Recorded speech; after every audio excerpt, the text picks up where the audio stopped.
আসসালামু আলাইকুম ওয়া রাহমাতুল্লাহ। প্রিয় দেশবাসী, আমার কথাগুলো শুনে যাবেন, আমার চ্যানেলটি সাবস্ক্রাইব করবেন নতুন নতুন তথ্য পেতে। আমি যে বিষয়টি নিয়ে আজকে আপনাদের সামনে আলোচনা করব তা হচ্ছে যে গত পরশু যে গণ অধিকার পরিষদের একটা সমাবেশ ছিল, সেখানে ফারুকী নামে একজনকে চিফ গেস্ট হিসেবে আমন্ত্রণ করা হয়।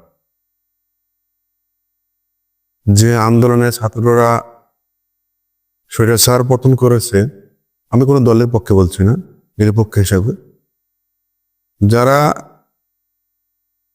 এই সরকারকে হটিয়েছে, 16 বছরের দুঃশাসনকে হটিয়েছে স্বৈরাচার, আজ তাদেরকে নিয়ে, শহীদদেরকে নিয়ে কুরুচিকর বক্তব্য দেওয়া হয়েছে, তাদেরকে অপমান করা হয়েছে। কেন করা হয়েছে? সেটি হচ্ছে যে তারা ফারুকী বলছে যে চেয়েছিলাম আমরা অন্তর্বর্তীকালীন সরকার চাই না।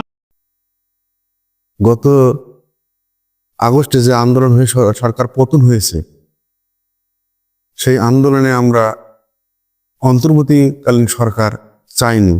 আমরা চেয়েছি কি বিপ্লবী সরকার, যে বিপ্লবী সরকার চাই।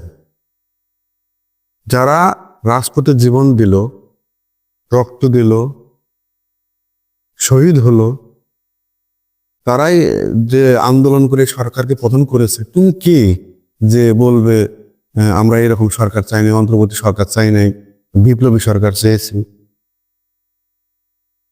তাহলে দর্শক, আপনারাই বলুন, প্রিয় দেশবাসী, আপনারাই বলুন, এই ফারুকী শুধু মঞ্চে বক্তব্য দিলেই যে আন্দোলনকারী হয়ে গেল তা নয়।